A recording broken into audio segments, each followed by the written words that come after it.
Bismillahirrahmanirrahim. Assalamualaikum warahmatullahi wabarakatuh. Alhamdulillah hamdan katsiran thayyiban mubarakan fih kama yuhibbu rabbuna wa yarda. Ashhadu an la ilaha illallah wahdahu la syarika lah wa ashhadu anna Muhammadan abduhu wa rasuluh sallallahu alaihi wa ala alihi wa man sara ala nahjih wa tamassaka bi sunnati ila yaumiddin wa sallama tasliman katsira. Ya ayyuhalladzina amanu taqullaha haqqa tuqatih wa la tamutunna illa wa antum muslimun. Amma ba'd. Puji syukur kehadiran Allah Subhanahu wa taala atas segala limpahan nikmat yang tiada terhingga. Nikmat Allah Subhanahu wa taala senantiasa tercurahkan kepada seluruh makhluknya dan itu tidak pernah terhenti walaupun hanya sekejap mata. Salawat beriringkan salam kepada Nabi kita tercinta Nabi Muhammad sallallahu alaihi wasallam. Bapak-bapak, ibu-ibu, jamaah Masjid Dakwah yang semoga diberkahi dan dirahmati oleh Allah Subhanahu wa taala. Alhamdulillah, di kesempatan yang berbahagia ini Allah perjumpakan kita kembali di malam yang di antara malam-malam hari-hari yang penuh keberkahan, yang banyak keutamaannya, yakni di bulan Zulhijjah. Sebenarnya pembahasan tentang keutamaan 10 awal dari bulan Zulhijjah seharusnya di Ahad yang lalu. Namun alhamdulillah ala kulli hal qadarullah masya fa'al, kita ada sesuatu yang sangat memberatkan sehingga akhirnya kita hanya bisa membahasnya di kesempatan ini, dan itu pun kita tidak terlalu detail, kita hanya menyinggung bagaimana 10 awal dari bulan Zulhijjah. Sebelum kita melanjutkan pelajaran kita di Bahjatu Qulubil Abrar, mutiara hikmah penyejuk hati. Jadi perlu kita ketahui bapak-bapak, ibu-ibu yang semoga diberkahi dan dirahmati Allah Subhanahu wa taala, kita berada di hari-hari yang terbaik di dunia. 10 awal bulan Zulhijjah. Dikatakan bulan Zulhijjah karena di bulan ini seluruh rangkaian ibadah haji, seluruh manasik haji berada di bulan ini. Mulai di hari Tarwiyah di tanggal 8 Zulhijjah, kemudian setelah mabit baru keesokan harinya menuju Arafah, wukuf yang puncak ibadah haji di situ, kemudian bertolak di malam harinya setelah matahari terbenam, mabit di Muzdalifah. Setelah itu di tanggal 10-nya ini banyak rangkaian ibadahnya. Bisa kita pergi ke Masjidil Haram dulu untuk tawaf, kemudian sa'i, kemudian bercukur rambut, atau kita ke Mina untuk melempar jumrah Aqabah. Di tanggal 10 hanya jumrah Aqabah, atau kita mencukur rambut di Mina, dan di situ sudah boleh kita menyembelih hadiyu, sesembelihan kita, bukan dam tetapi hadiyu, paket dari haji tamattu', dan di tanggal 11-nya itu sudah kita berpakaian biasa. Bagi yang laki-laki tidak pakaian ihram lagi, itu 3 hari mabit di Mina, 11, 12, 13 di ayyamul tasyrik, di hari-hari tasyrik. Atau bisa juga di tanggal 12-nya kita bertolak meninggalkan Mina yang dikenal dengan nafar awal. Tidaklah berdosa, tidak mengapa kita mengambil nafar awal. Adapun amalan di 11, 12 atau yang mengambil nafar sani sampai 13 Zulhijjah, dan itu yang paling utama, itu selain mabit kita melempar jamarat ula, wusta dan aqabah. Kemudian salat di waktunya tidak dijamak.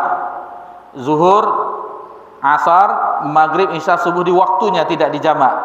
Tetapi yang bisa dikosor seperti zuhur, asar dan isya itu dikosor 2 rakaat, tetapi di waktunya, tidak dijamak. Itulah yang diamalkan oleh Nabi kita tercinta. Kalau seandainya kita melihat bagaimana manasik perjalanan ibadah haji Nabi sallallahu alaihi wasallam yang hanya 1 kali, itu di haji wada. Kemudian bulan Zulhijjah, kita katakan tadi semua rangkaian ibadah haji di situ bukan sejak zaman Nabi Muhammad sallallahu alaihi wasallam saja, tetapi sudah dimulai sejak Nabi Ibrahim alaihissalam. Sudah lama ibadah haji umrah itu, sudah lama sejak zaman Nabi Ibrahim alaihi salam. Kemudian bulan Zulhijjah sebagaimana kita sebutkan tadi merupakan syiar yang agung, karena ibadah haji termasuk dari rukun Islam yang 5. Haji ke Baitullah bagi yang mampu, kewajiban bagi yang mampu sekali dalam seumur hidup, yang wajibnya. Adapun berulang-ulang, misalnya kita dilebihkan rezeki dan kesempatan, maka itu hukumnya tatawwu', sunat. Allah Subhanahu wa taala berfirman, ini landasan keutamaan 10 awal bulan Zulhijjah dalam surah Al-Fajr. A'udzubillahi minasyaitonir rajim. Bismillahirrahmanirrahim. Wal fajr, demi waktu fajar, demi waktu subuh. Walayalin 'ashr, demi malam yang 10. Disebutkan oleh mufassir, ulama ahli tafsir, malam 10 maksudnya hari yang 10. Al-Hafiz Ibnu Katsir rahimahullah taala menjelaskan di dalam tafsir Al-Qur'anul Azim, ada 3 pendapat ulama 10 hari ini.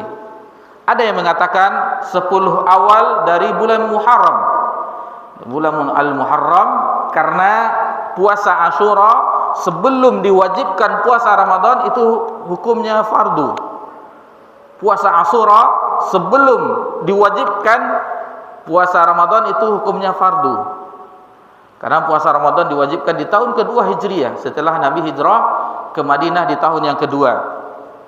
Kemudian ada sebagian lagi mengatakan bahwa itu 10 akhir dari bulan Ramadan, walayan 'ashr tadi. Kemudian ada yang mengatakan itu adalah 10 awal dari bulan Zulhijjah, sebagaimana pembahasan kita. Dan alhamdulillah, nikmat dari Allah Subhanahu wa taala, kita berada di hari-hari yang istimewa itu sekarang. Ini pujilah Allah Subhanahu wa taala, kesempatan yang sangat besar, ladang pahala yang besar. Perhatikanlah hadis yang kita sebutkan berikut ini, hadis dari Ibnu Abbas radhiyallahu anhuma yang diriwayatkan oleh Imam Bukhari dan beberapa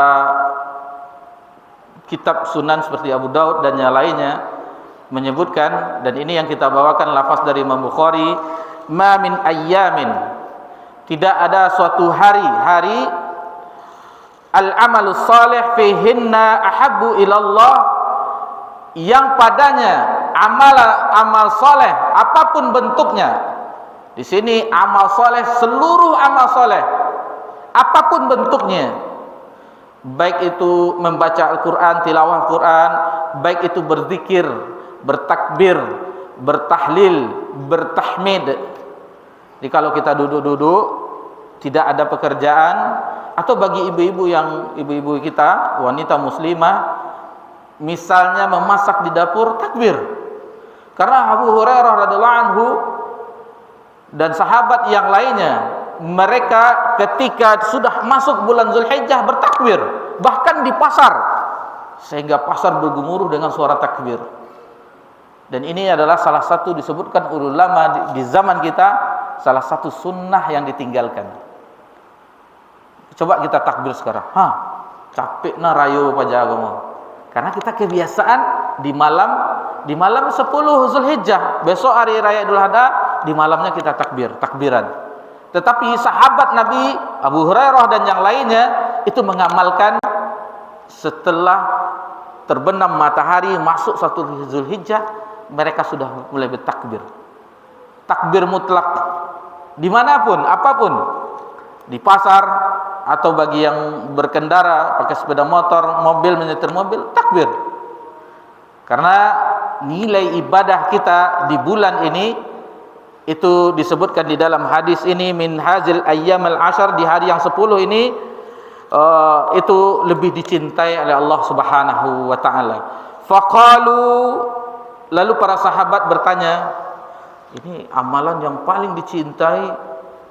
Lalu sahabat pun ingin bertanya kepada Nabi sallallahu alaihi wasallam, "Ya Rasulullah, wahai Rasulullah, walal jihadu fi sabilillah." Meskipun itu jihad fi sabilillah, bayangkan bapak-bapak, ibu-ibu, amalan yang kita lakukan apapun bentuknya, seperti yang kita sebutkan tadi, sedekah, birrul walidain, dan beruntunglah bagi kita yang masih memiliki kedua orang tua atau salah satu dari kedua orang tua. Kesempatan bagi kita di bulan ini berbakti kepada mereka yang amalannya melebihi jihad fisabilillah. Sedekah kita walaupun 5.000, yang penting sedekah di bulan ini, karena ini hari-hari yang istimewa, hari-hari yang Allah bersumpah dengan waktu subuh wal fajr walayalin ashar, karena mulianya hari ini, karena mulianya waktu tersebut yang Allah bersumpah dengannya, demi hari yang 10, demi malam yang 10. Bahkan amalan kita sebutkan tadi yang dibawakan oleh Ibnu Abbas di dalam hadis ini, sahabat bertanya, walal jihad fi sabilillah ya Rasulullah, meskipun itu jihad di jalan Allah. Lalu Nabi sallallahu alaihi wasallam bersabda, faqala Rasulullah sallallahu alaihi wasallam, Nabi pun menjawab, walal jihadu fi sabilillah, meskipun itu jihad di jalan Allah, ibadah yang kita lakukan di 10 awal bulan Zulhijjah, di hari-hari yang istimewa itu, mengalahkan jihad fisabilillah, mengalahkan jihad fisabilillah. Kita berperang, bagi yang laki-laki tentunya, karena bagi wanita muslimah jihadnya haji dan umrah. Disebutkan di riwayat yang lain bahwa wanita muslimah jihad mereka adalah haji dan umrah. Adapun bagi kaum laki-laki, jihad mereka adalah menegakkan kalimat Allah, berperang di jalan Allah. Itulah jihad mereka, membela agama Allah, menegakkan kalimat Allah agar tinggi di atas kalimat-kalimat yang lainnya. Itu lebih mengalahkan itu di amalan ini. Padahal yang kita amalkan berinfak, bersedekah, membaca Al-Quran, yang ringan, yang lisan kita bisa bergerak, Allahu Akbar, Allahu Akbar, la ilaha illallah, sambil masak ibu-ibu atau bapak-bapak berkendaraan, mudah. Atau baca Al-Quran, mudah. Mengunjungi orang tua yang satu kota kita tinggal misalnya, mudah. Tetapi amalan itu lebih dicintai oleh Allah Subhanahu wa taala melebihi jihad fisabilillah. Lalu di akhir hadis ini disebutkan oleh Nabi sallallahu alaihi wasallam, illa rajulun, kecuali bagi seseorang, kharaja bi nafsi wa mali, yang keluar dengan harta dan jiwanya, dengan jiwa dan hartanya, falam yarji' min dzalika bisyai', dan dia tidak kembali lagi dengan membawa sesuatu. Maksudnya yang bisa mengalahkan amalan-amalan di 10 awal bulan Zulhijjah adalah mati syahid, yang keluar dengan harta dan jiwanya lalu tidak kembali lagi, yang kembali hanya namanya, si fulan syahid, si fulan syahid. Itu yang bisa mengalahkan amalan di 10 hari yang terbaik di dunia, hari yang istimewa, hari yang agung. Namun kebanyakan kita kaum muslimin dan muslimat tidak mengetahuinya. Karena kita mengetahui yang utama itu bahwa itu di bulan Ramadan. Bahkan ulama, bapak-bapak, ibu-ibu yang semoga diberkahi dan dirahmati oleh Allah Subhanahu wa taala, berbeda mereka mana yang lebih utama, 10 akhir Ramadan atau 10 awal bulan Zulhijjah. Berbeda ulama. Ada yang mengatakan memutlakkan bahwa yang lebih utama adalah 10 akhir dari bulan Ramadan. Ada yang memutlakkan bahwasanya yang paling afdal adalah 10 awal dari bulan Zulhijjah, dengan hujjah masing-masing, dengan dalil-dalil masing-masing. Syekhul Islam rahimahullah taala menggabungkan dua pendapat yang saling seolah-olah bertentangan ini, digabungkan oleh beliau rahimahullah taala bahwa untuk siang harinya lebih afdal adalah 10 awal bulan Zulhijjah, karena di situ ada Arafah, hari Arafah di tanggal 9, yang jemaah haji berkumpul di padang Arafah, yang matahari yang paling baik diterbitkan di hari itu. Kemudian adapun untuk malamnya, kata Syekhul Islam rahimahullah taala, itu adalah 10 akhir dari bulan Ramadan, karena di malam-malam ganjilnya ada Lailatul Qadr. Wallahu taala a'lam. Itulah yang bisa kita paparkan untuk bagaimana keistimewaan dari bulan awal, 10 hari awal bulan Zulhijjah. Namun di hari Arafah ada yang istimewa lagi. Di hari Arafah ada yang istimewa lagi. Keistimewaannya itu sungguh banyak sekali. Kita tidak bisa nukilkan satu persatu, karena ini adalah pembahasan khusus. Seandainya kita bahas, tentu waktu kita untuk melanjutkan kajian kita di kitab Bahjatul Qulubil Abrar tidak ada waktu untuk melanjutkannya. Namun untuk secara garis besarnya kita akan sebutkan beberapa keutamaan dari hari Arafah. Di antara keutamaannya, bapak-bapak, ibu-ibu, bahwasanya ini adalah puncak dari ibadah haji.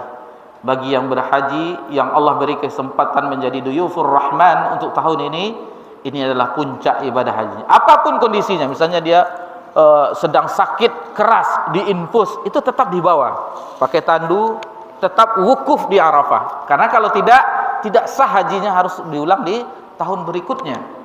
Karena ini rukun. Nabi SAW bersabda, Al-Hajju Arafah.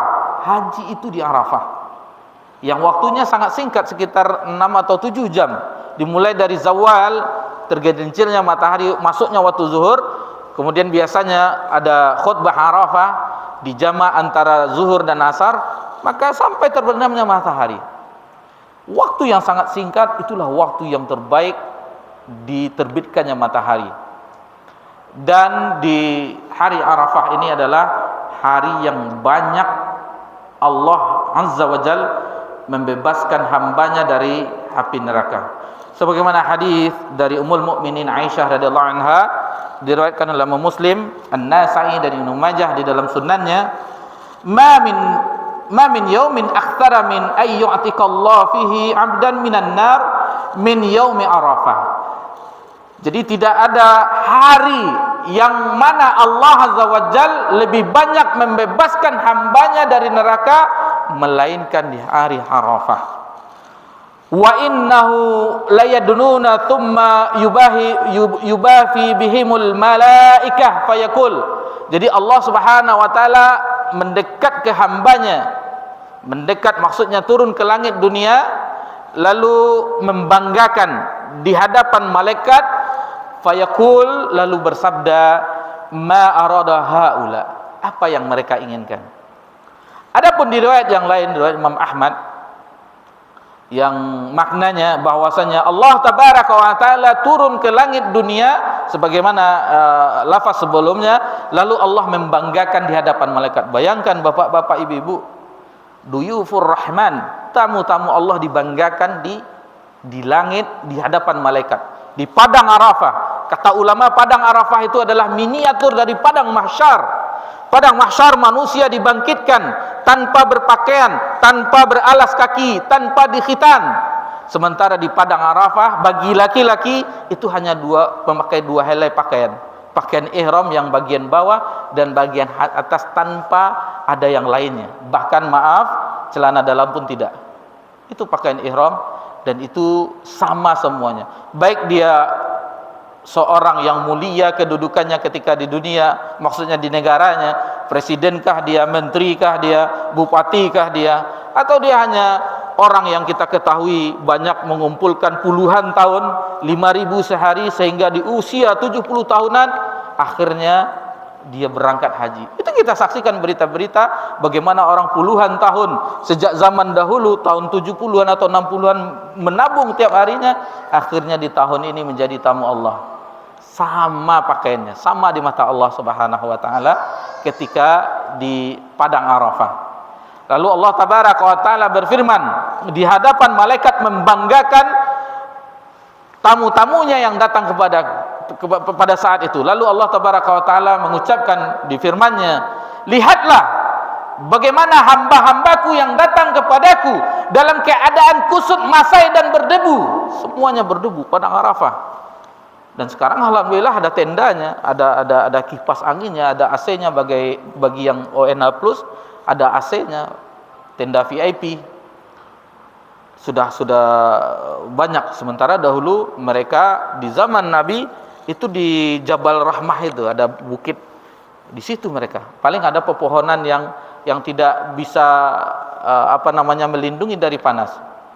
Sementara sekarang alhamdulillah Allah mudahkan. Begitu juga upaya dari pemerintah kerajaan Saudi Arabia untuk karena mereka adalah rajanya khadimah Haramain, yaitu orang khadim, pelayan dua kota suci. Raja gelarnya pelayan.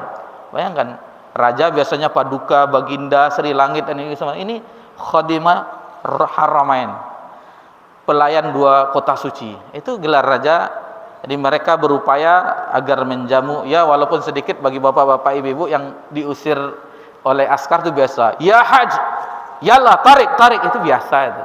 Kalau di Indonesia kita rindu diusir sama askar lagi. Itu biasa karena ingin menertibkan agar tidak ada kegaduhan atau kredit macet untuk masuk di tempat-tempat yang lainnya. Itu mengenai hari Arafah. Itu bagi jamaah haji. Lalu bagi kita yang belum ada kesempatan tahun ini menjadi tamu Allah, masih ada kesempatan dari Allah, karena Allah tidak hanya untuk jamaah haji saja keutamaan itu. Bagi kita yang berada di tanah air, yaitu disunnahkan untuk berpuasa Arafah. Dan ini pun sedikit ada perbedaan khilaf, karena satu Zulhijjah berbeda kita dengan Arab Saudi yang mereka dahulu 1 hari. Mereka mulai dari hari Jumat, sementara kita di hari Sabtu. Lalu bagaimana puasa Arafahnya, Ustaz? Ala kulli hal, ya istilahnya kita mengambil pendapat keduanya boleh. Ada yang mengatakan karena Arafah itu berkaitan dengan wukuf. Wukuf itu hanya di Arab Saudi yang ada, di Arafah.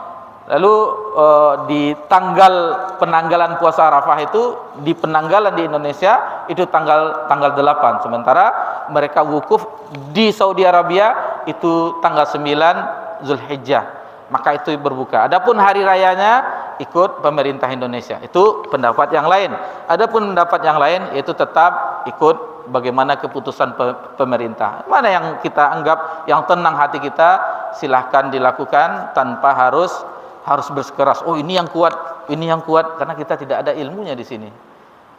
Kita tidak ada ilmunya, kita ikut mana pendapat yang menurut hati kita yang lebih nyaman kita mengamalkannya. Mana yang lebih nyaman kita mengamalkan, silakan tafadhol, tanpa meremehkan orang yang misalnya ikut puasa Arafah Arab Saudi atau yang ikut pemerintah.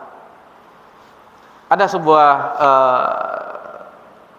riwayat yang kita ingat bagaimana dahulu juga terjadi di zaman Nabi SAW perbedaan seperti ini.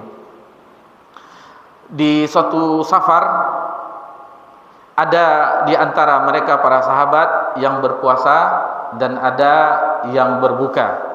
Namun di antara mereka tidak saling mencela. Yang berpuasa tidak mencela orang yang berbuka. Karena safar adalah salah satu uzur bagi orang yang tidak berpuasa. Tidak mencela orang berpuasa. Dan orang yang berbuka pun tidak mencela orang yang berpuasa. Ada suatu riwayat juga yang kita ingat, Nabi SAW berpesan kepada suatu utusan pasukannya, janganlah kalian sholat asar di Bani Quraizah. Satu Bani Quraizah yang di situ nanti ada penyerangan karena sebagian mereka, orang-orang Bani tersebut, mereka melanggar perjanjian seperti Bani Nadir dan yang lain-lainnya. Mereka sudah ada perjanjian dengan Nabi SAW di Madinah, tetapi mereka yang melanggar, sehingga akhirnya mereka diusir dari negeri mereka, sehingga mereka sampai ke Khaybar dan yang lainnya. Begitu juga di Bani Quraizah, Nabi berpesan kepada para sahabat, janganlah sholat asar sampai di Bani Quraizah. Maka ternyata di perjalanan menuju Bani Quraizah, sebelum sampai Bani Quraidah ada yang sholat di perjalanan, karena tidak mungkin otomatis kita akan maghrib di situ. Sebagian mereka sholat di jalan sebelum sampai di Bani Quraidah, lalu sebagian yang lainnya tetap sholat di Bani Quraidah walaupun sudah di waktu maghrib. Lalu ketika itu diberitakan kepada Nabi SAW, Nabi SAW tidak menyalahkan, oh kamu yang benar, kamu yang benar, tidak. Yang ini memahami bahwa waktu asar itu sampai terbenamnya matahari, waktu maghrib tidak mungkin sholat asar, kata. Itu makanya mereka sholat sebelum sampai di Bani Quraidah. Adapun ini yang mereka pahami bahwasanya jangan sholat maghrib, jangan sholat asar sampai Bani Quraidah. Mereka sampai di waktu maghrib, disitulah mereka melakukan sholat asar. Jadi perbedaan seperti ini jangan kita peruncing. Ini masalah furu' yang tidak harus kita buat lembah dengan saudara-saudari kita sama kaum muslimin dan muslimat. Lembah pemisah. Ini bukan golongan kita, ini bukan, tidak seperti itu. Kita di dalam memahami agama Allah Subhanahu wa taala. Baik, kita kembali ke puasa Arafah tadi. Apa keutamaannya? Hadis riwayat dari Abu Qatadah radhiyallahu anhu yang diriwayatkan oleh Imam Muslim, bahwasanya orang yang melakukan puasa Arafah bagi yang tidak haji, adapun bagi haji tidak boleh dia berpuasa di tanggal 9 tersebut. Nabi sallallahu alaihi wasallam menyebutkan yukaffirus sanah al-madiyah was sanah qabilah. Nah, jadi Nabi berharap diampuni dosa 1 tahun yang lalu dan 1 tahun yang akan datang. Berarti 2 tahun mendapat ampunan berpuasa 1 hari saja. Luasnya rahmat Allah Subhanahu wa taala. Bagaimana Allah Subhanahu wa taala Maha Kaya yang dengan 1 hari kita berpuasa mengampuni dosa yang lalu dan dosa 1 tahun yang akan datang, 2 tahun. Adapun puasa Asyura itu 1 tahun diampunkan. Itu di bulan Al-Muharram. Setelah Zulhijjah ini, insyaallah di bulan Al-Muharram puasa Asyura namanya, insyaallah. Kemudian di hari yang nahar kita mengetahui, dan hari tasyrik. Adapun bagi kita yang tidak menunaikan ibadah haji, yaitu melakukan ibadah udhiyah, yakni ibadah kurban, menyembelih hewan kurban. Taib. Ini yang bisa kita bahas sebagai muqaddimah. Seharusnya ini di ahad yang lalu kita bahas panjang lebar, akan tetapi alhamdulillah ala kulli hal qadarullah ma syafa'al, ada sesuatu yang berat dialami, maka kita undur pembahasannya di kesempatan ini dan kita gabungkan pembahasannya di pelajaran kita yang biasanya, yaitu kitab Bahjatul Qulubil Abrar, yang kita insyaallah akan memasuki hadis yang ke-15. Hadis yang ke-15. Taib. Hadis tersebut berbunyi an Aisyah radhiyallahu anha qalat. Jadi hadis ini bapak-bapak ibu-ibu berasal dari Ummul Mukminin Aisyah, semoga Allah meridhoinya. Qalat, dia berkata, annan nabiyya sallallahu alaihi wasallam, sesungguhnya Nabi sallallahu alaihi wasallam bersabda, anzilun nasa manazilahum, posisikanlah manusia sesuai dengan kedudukan mereka. Anzilun nasa manazilahum, posisikan manusia sesuai dengan kedudukan mereka. Hadis ini diriwayatkan oleh Imam Abu Daud di dalam kitab Sunannya. Ada catatan di sini bahwasanya hadis ini dilemahkan oleh ulama kritikul hadis. Salah satu ulama peneliti hadis di dalam kitab Silsilah Al-Hadis Ad-Dha'ifah, ada sanadnya yang dilemahkan. Namun meskipun sanadnya lemah, kata ulama yang lainnya bahwasanya dia memiliki makna yang benar, makna yang sah katanya. Jadi sanadnya lemah, dilemahkan di dalam kitab Silsilah Al-Hadis Dha'ifah, akan tetapi maknanya sah. Lalu apa yang bisa kita ambil pelajaran dari hadis yang baru saja kita dengarkan, hadis yang ke-15 ini? Bahwasanya ini, dari hadis ini kita mengetahui besarnya hikmah, agungnya kandungan dari hadis ini. Karena sebagaimana kita ketahui, Islam adalah agama yang mencakup semuanya. Semuanya diatur di dalam agama kita. Perhatikanlah di sini bagaimana Nabi sallallahu alaihi wasallam memberikan wejangan kepada kita umatnya agar memposisikan manusia sesuai dengan kedudukannya. Jadi bagaimana seharusnya kedudukan tersebut, terutama kedudukan yang kita ambil yang paling utama, misalnya dalil dari Al-Quran, bagaimana kedudukan yang begitu juga dengan hadis Nabi SAW yang apabila itu datang kepada kita, maka kita wajib menerimanya. Sami'na wa ata'na, kami dengar dan kami taati. Begitu juga dengan kedudukan-kedudukan yang lainnya, harus kita posisikan. Jangan samakan wahyu dengan ra'yu. Apa itu? Ustaz, wahyu, ra'yu. Wahyu kita jelas, yang diturunkan dari sisi Rabbul Alamin, itu wahyu namanya, yang dibawa melalui malaikat Jibril, diturunkan kepada para anbiya wal mursalin, para utusan Allah. Itu wahyu. Jangan samakan dengan ra'yu. Apa itu ra'yu? Ra'yu adalah pendapat, buah pikiran manusia, pendapat manusia. Itu berbeda, sangat berbeda.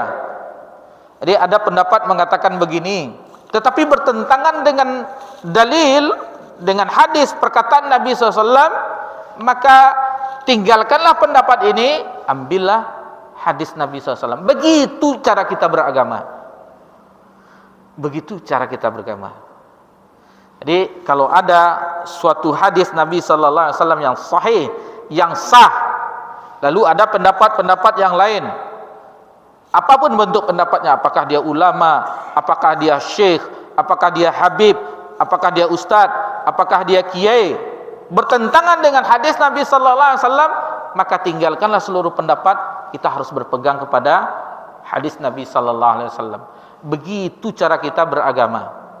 Jadi harus kita dudukkan mana yang lebih mulia. Tentu lebih mulia wahyu Al-Quran, hadis Nabi SAW. Itu yang lebih mulia, itu yang posisinya yang harus didengar, yang harus ditaati. Sebagaimana Al-Imam Malik, guru dari Imam Syafi'i rahimahullah ta'ala, pernah berkata kepada murid-muridnya, setiap perkataan bisa diambil warat dan ditolak illa sahabal kabar. Jadi dia imam Darul Hijrah, imam kota Madinah. Setiap perkataan orang itu bisa diambil dan bisa ditolak. Lalu dia menunjuk ke arah kubur Nabi SAW, illa sahibul kabar, kecuali perkataan pemilik kubur itu. Maksudnya kecuali perkataan Nabi sallallahu alaihi wasallam. Kalau sudah begitu kita bapak-bapak, ibu-ibu dalam beragama, maka begitulah cara yang benar dalam beragama. Sudah mulai kita ke ranah ilmiah. Maksudnya ranah ilmiah, kita belajar, kita mengetahui sumbernya tanpa ragu-ragu lagi. Karena Al-Quran dan hadis itu pasti, tidak ada syak sedikit pun. Ini jelas nasnya, Al-Qurannya, hadisnya. Adapun pendapat, ini pendapat ustaz ini begini, pendapat kiai ini begitu, pendapat ini begini, tidak selesai-selesai. Tidak selesai-selesai. Jadi kalau ada kita kembali ke nas, maka itulah solusinya. Dan bahkan di dalam Al-Quran, wa in taza'tu fi syai' farudduhu ilallah wa rasul. Apabila kamu berselisih terhadap segala sesuatu dalam urusan agama, farudduhu ilallah wa rasul, maka kembalilah kepada Allah, maksudnya dalam kitabullah, wa rasul, dan kepada rasul, maksudnya kepada hadis Nabi sallallahu alaihi wasallam. Begitu cara yang benar kita di dalam beragama ini. Itu sudah mulai kita naik kelas namanya. Sebagaimana kita saksikan ada perpisahan-perpisahan, mulai dari jenjang SD masuk ke SMP, masuk ke SMA, mau kuliah. Jadi ada tingkatan kita dalam cara kita memahami agama Allah Subhanahu wa taala. Sudah mulai kita belajar namanya, mempelajari bagaimana semestinya yang harus kita sikapi di dalam agama Allah Subhanahu wa taala. Baik. Jadi di sini ada kedudukan manusia itu ada yang khusus. Seperti itu orang tua, ibu bapak kita, istri, anak dan karib kerabat itu khusus. Dan ada yang lain itu mayoritas kaum muslimin dan muslimat atau non muslim yang bertetangga dengan kita itu masuk dalam keadaan tersebut. Itu kita muliakan juga. Jangan mentang-mentang mereka non muslim lalu kita intimidasi, tidak. Islam mengaturnya. Bahkan Nabi kita tercinta sallallahu alaihi wasallam mengunjungi orang-orang non muslim ketika sakit. Di Sahih Bukhari ada seorang anak Yahudi ketika itu sakit. Lalu Nabi SAW datang ke rumahnya. Nabi SAW berdakwah, masih tetap berdakwah. Begitulah Nabi kita tercinta mengajak orang agar beriman kepada Allah Subhanahu wa taala, agar manusia masuk ke dalam agama Islam. Lalu ketika itu Nabi duduk di posisi kepala anak tersebut. Ini anak orang Yahudi, dari kaum Yahudi. Lalu Nabi mengajak agar mengucapkan syahadat, la ilaha illallah wa anna Muhammad Rasulullah. Lalu si anak ini melihat kepada bapaknya. Lalu kata bapaknya, ati' Abul Qasim, taatilah Abul Qasim. Jadi Nabi SAW itu kunyahnya Abul Qasim, karena anak laki-laki Nabi SAW ada namanya Qasim, maka dipanggil Abul Qasim, bapaknya si Qasim. Jadi taatilah Abul Qasim, maksudnya taatilah Nabi Muhammad SAW. Akhirnya si anak Yahudi tadi bersyahadat. Setelah itu dia diwafatkan oleh Allah Subhanahu wa taala. Ketika itu Nabi keluar sallallahu alaihi wasallam memuji Allah Subhanahu wa taala, alangkah gembiranya Nabi di akhir hayatnya dia masuk Islam. Begitu Nabi SAW tetap mendakwahi walaupun itu non muslim. Karena agama kita agama dakwah, mengajak kepada Allah Subhanahu wa taala. Jadi kebaikan atau hidayah yang Allah berikan kepada kita itu nikmat yang tiada tara, itu bukan hanya untuk diri kita, harus kita sampaikan kepada orang lain, terlebih kepada non muslim, agar mereka mengetahui bagaimana indahnya agama ini. Tetapi yang sangat kita miriskan di zaman ini, umat Islam jauh dari ajarannya, sehingga orang memandang bahwa umat Islam ini begini, atau dengan fitnah-fitnah Islam itu teroris segala macamnya, ini fitnah segalanya yang mendunia. Tidak tahu mereka bagaimana indahnya, bagaimana lembutnya agama kita yang mulia yang Allah turunkan dari sisinya. Baik, bapak-bapak, ibu-ibu yang semoga diberkahi dan dirahmati oleh Allah Subhanahu wa taala. Kemudian bagaimana bergaul dengan mereka tentu ada bedanya. Di sini Allah Subhanahu wa taala berfirman di dalam surat Thaha bagaimana mendakwahi pemimpin. Sebagaimana Allah Subhanahu wa taala memerintahkan ketika itu kepada Musa dan saudaranya Harun untuk mendakwahi Firaun. Apa kata Allah Subhanahu wa taala ini di dalam surat Thaha ayat 43 sampai ayat 44. Kata Allah Subhanahu wa taala di dalam firman-Nya, izhaba ila fir'auna innahu tagha. Pergilah engkau berdua, maksudnya Musa dan Harun, kepada Fir'aun tersebut. Sesungguhnya Fir'aun itu innahu tagha, telah melampaui batas. Kenapa Fir'aun melampaui batas? Karena dia mengaku bahwa dia Tuhan. Wa ana rabbukumul a'la, katanya, aku ini Tuhanmu yang paling tinggi, kata Fir'aun. Melampaui batas. Tetapi tetap diperintahkan kepada Nabi Musa dan saudaranya Harun alaihissalam untuk mendakwahi Fir'aun. Faqula lahu qawlan layyinan la'allahu yatazakkaru aw yakhsha. Jadi katakanlah kepadanya, kepada Fir'aun itu, qawlan layyina, perkataan yang lembut. Meskipun bejat Fir'aun tetapi masih dengan lemah lembut. Perkataan yang lembut, la'allahu yatazakkaru aw yakhsha, agar dia ingat dan agar dia takut. Nah, jadi begitu. Berdakwah jangan asal-asalan saja. Maksudnya kita mengajak orang dengan perangai yang buruk, tidak. Selagi bahkan Nabi SAW, perhatikan bagaimana akhlak Nabi SAW masih juga ditolak oleh sebagian orang kafir Quraisy. Lalu bagaimana dengan dengan perangai kita yang buruk, yang jelek. Tentu orang tidak mau menerima apa yang kita ucapkan, yang kita ajak kepada mereka. Begitu juga dengan para orang yang mempunyai kedudukan lainnya, itu misalnya itu dari segi dunia, misalnya kepemimpinan. Lalu bagaimana dari segi keagamaan, misalnya seorang yang ditokohkan agama, boleh kita menghormati mereka. Boleh kita menghormati mereka. Kita ambil kisah yaitu di zaman sahabat Nabi, bagaimana mereka memuliakan ahli ilmu, para sahabat Nabi.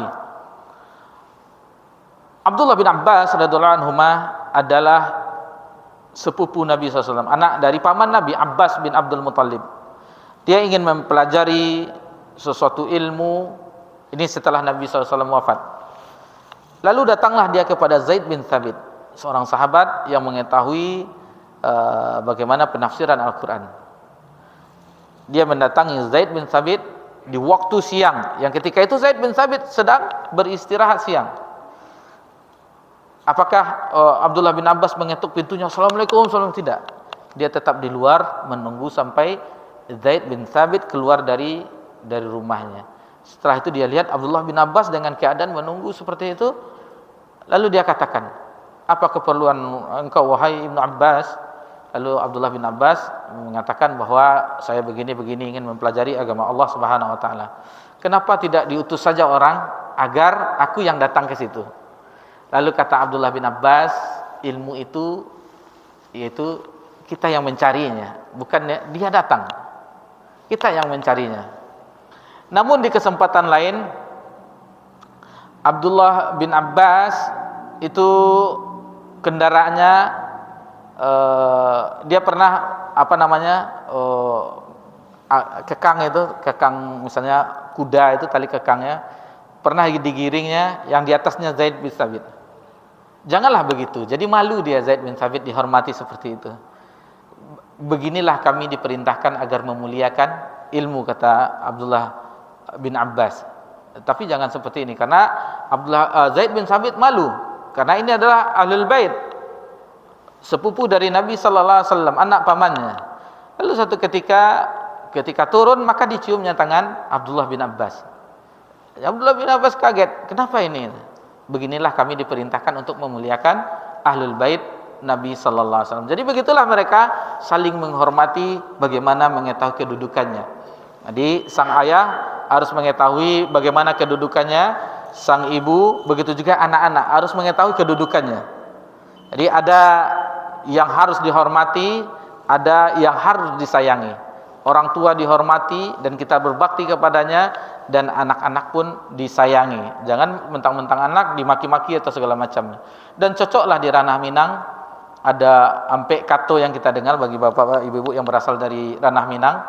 Itu ada 4 kata, ado kato mandaki, ado kato mandata, ado kato malereang, ado kato manurun. Kato mandaki bagi orang terhadap yang tua, kata mendatar teman sejawat, orang sama besar, kata melereng perkataan terhadap orang semando, ipar, dan kata menurun terhadap orang anak kecil. Dan kedudukan ini kalau sudah kita mengetahuinya, maka alangkah indahnya. Akan kita akhiri pelajaran kita dengan sabda Nabi yang mulia ini, itu bagaimana kedudukan anak itu sebagai orang tua. Perhatikan, Nabi SAW bersabda, murru auladakum bis-shalah wa abna sab'i sinin. Perintahkanlah anak-anakmu untuk salat saat mereka berusia 7 tahun. Wadribuhum 'alaiha wa hum abna asyar. Dan pukullah mereka jika telah berumur 10 tahun.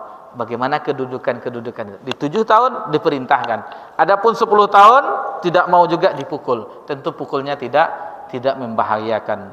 Jadi kedudukan ini harus kita ketahui, bagaimana agama kita mengatur kedudukan seseorang di dalam keseharian ini.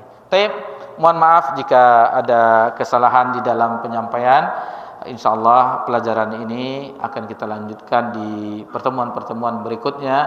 Mudah-mudahan insyaallah Allah mudahkan kita untuk mempelajari agamanya yang mulia. Dan ketahuilah, berbahagialah kita, ini adalah yang baru saja kita bersabar menunggu waktu Isya, ini lebih dari jihad. Bukankah ini amal soleh, mempelajari agama Allah yang kita sebutkan hadisnya tadi? Tidak ada amalan ma min ayyamin amal soleh ahabu ilallah fihinna ashar hazil ashar. Tidak ada amalan yang paling dicintai oleh Allah di 10 awal bulan Zulhijjah. Dan ketahuilah bapak-bapak, ibu-ibu, mempelajari agama Allah adalah ibadah, amal soleh. Talabul ilmi faridatun ala kulli muslim. Mempelajari agama Allah itu adalah fardu wajib hukumnya bagi setiap muslim, tentu juga setiap muslimah. Mohon maaf jika ada kesalahan. Subhanakallahumma wa bihamdika, asyhadu an la ilaha illa anta, astaghfiruka wa atubu ilaik. Wassalamu ala nabi Muhammad sallallahu alaihi wasallam wa ala alihi washabbihi ajma'in. Alhamdulillahirabbil alamin. Wassalamu alaikum warahmatullahi wabarakatuh.